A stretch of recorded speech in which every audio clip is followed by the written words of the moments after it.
আল্লাহ রাব্বুল আলামিন বলেছেন, ও আদম সন্তান, তোমরা ইবাদত করো মৃত্যু আসার আগেই, নতুবা মৃত্যু যদি চলে আসে তোমরা বলবে, হে আল্লাহ পাক, আমার হায়াত আর একটু বৃদ্ধি করে দিলে না কেন?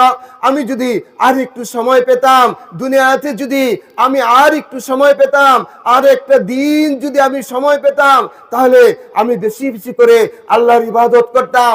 আমি যদি আর একটা মাস যদি আমি পেতাম, দুনিয়াতে বেঁচে থাকতে পারতাম, তাহলে আমি বেশি বেশি করে আমি নামাজ পড়তাম, বেশি বেশি করে আল্লাহর ইবাদত করতাম, বেশি বেশি করে সদকা করতাম, বেশি বেশি করে তওবা করতাম। আমি এমন ভাবে আল্লাহর ইবাদত করতাম যেন আকুম মিনাস সালিহিন, আমি নেককার বান্দাদের অন্তর্ভুক্ত হয়ে যেতাম। আমি যদি আর একটু সময় পেতাম, তাহলে আমি আরো বেশি বেশি করে আল্লাহর ইবাদত করতাম। আমাদের মৃত্যু, আমাদের হায়াত, আমাদের নির্দিষ্ট, আমাদের হায়াতকে আল্লাহ রাব্বুল আলামিন নির্দিষ্ট করে দিয়েছেন। আমাদের হায়াত আর বৃদ্ধি করা হবে না। আমরা যত ইবাদত করব, তখন এই নির্দিষ্ট হায়াতের মধ্যেই করব। এই হায়াত আমাদের আর বৃদ্ধি করা হবে না।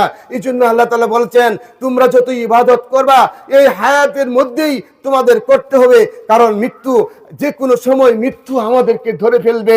মৃত্যু এমন একটা জিনিস, মৃত্যু হলো আমাদের একবারে কাছে। হযরত আলী রাদিয়াল্লাহু তাআলা বলেছেন, মৃত্যু হলো আমাদের জুতার ফিতার মতো, এত কাছে, যে কোনো সময় আমরা মৃত্যুবরণ করতে পারি।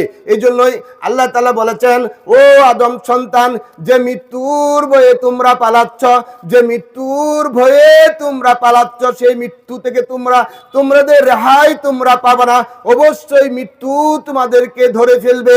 তোমরা যদি শক্তিশালী বুরুজের ভিতরে থাকো, শক্তিশালী অট্টালিকার ভিতরেও যদি থাকো, তোমাদেরকে মৃত্যু অবশ্যই ধরে ফেলবে। এই জন্যই মৃত্যু আসার আগে আমাদেরকে বেশি বেশি করে আমাদেরকে আল্লাহর ইবাদত করতে হবে, তওবা করতে হবে, নামাজ পড়তে হবে, সৎ কর্ম করতে হবে। প্রিয় ভাইরা, আমাদের ইচ্ছাই হোক অনিচ্ছাই হোক, আমাদের প্রত্যেকটা মুহূর্ত আমরা যাচ্ছি, আমরা মৃত্যুর দিকে আগাচ্ছি, আমরা কবরের দিকে আগাচ্ছি। একটা দিন যাচ্ছে, আমরা কবরের দিকে আগাচ্ছি। আমরা কিছুদিনের পরে আমরা মৃত্যুবরণ করব। মৃত্যুর সাথে সাথে আরেক জগৎ, কবরের জিন্দেগি শুরু হয়ে যাবে। একদিন হাসরের ময়দান শুরু হয়ে যাবে, বিচার ফয়সালা শুরু হয়ে যাবে। সেদিন আমাদের কৃতকর্মের বিচার ফয়সালা শুরু হয়ে যাবে। এই পৃথিবীর বুকে যারা সৎকর্ম করেছে, যারা নামাজ পড়েছে, যারা আল্লাহর ইবাদত করেছে, কোরআনকে যারা অনুসরণ করেছে, বিশ্বনবীর সুন্নাতকে যারা অনুসরণ করেছে, আল্লাহ রাব্বুল আলামিন তাদের আমলনামা ডান হাতে দিবেন। আর যারা নামাজ পড়েনি, যারা কোরআনকে অনুসরণ করেনি, বিশ্বনবীর সুন্নাতকে যারা অনুসরণ করে নাই, আলেমদের সাথে যারা বেয়াদবি করেছে, তাদের আমলনামা বাম হাতে দেওয়া হবে। তাদেরকে জান্নাত দেওয়া হবে না, জান্নাতে যাইতে পারবে না।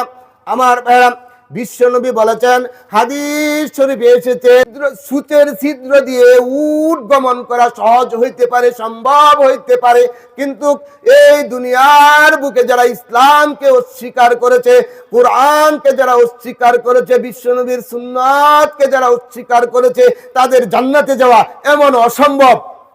সুতরাং আমরা যদি কোরআনকে অনুসরণ না করি, ইসলামকে যদি আমরা অনুসরণ না করি, তাহলে আমরা জান্নাতে যাইতে পারবো না। প্রিয় ভাইরা, মৃত্যু চলে আসলো।